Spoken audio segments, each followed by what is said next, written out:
আমরা বাইরে এসেছি, আমার বন্ধু মাপুস চলে এসেছে গ্রাম থেকে। আপনারা জানেন হাজার বছর পর মাদ্রাসা দেখা, ওই যে মাদ্রাসা দেখতেছে কাকা। এই বরমাই সালকুম সালকুম ভাই, কি অবস্থা? ভালো আছে না? ভালো আছে। এই শালা কতদিন গ্রাম থাকলে দাঁড়া হন। এই বাবা কইটা নাকলাম মুখ এবার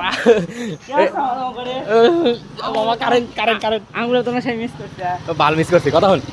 ই করতে ই করি এই দাঁত কি শালা কারেন্ট দাঁত দাঁত খুলে এলো নাকি? ও দাঁত খুলে নাই।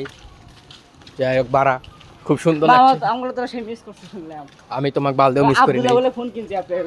হ্যাঁ আইফোন কিনছে জানিস না, আমরা ভিডিও করতেছি অ্যাপেল দিয়া কি কই জুম বাড়ি দিলে ফেটে যায়, ওটার কি বাল কিনছে। খাবো হ্যাঁ সমস্যা।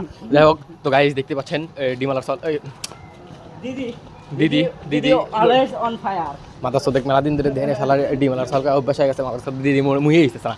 যাই হোক আমাদের দিদি চলে এসেছে উল্লাপাড়া ফাইনালি এলাকার ভিতরে। দেই ওই কারেন্ট নেই রিক্সা। হ্যাঁ আমার বাবাকে মারছিল কাকা। এ রে রবিউলের গো আমার আগে আছে। আমার বাবা জানা নাই। এই বাঞ্চুত মরে গেছে বলে শুনলাম। মামা তোমার চুলের অবস্থা তো খুব সুন্দর। হ্যাঁ মরে গেছে বা ওই অবদায় কবে আজকে? বুড়ি মরে গেছে কালকে বলে। হ্যাঁ পোধা বুড়ি মুড়ি আমার দিকে আর মারার চুল কেন চুল মরছে আমার দিকে।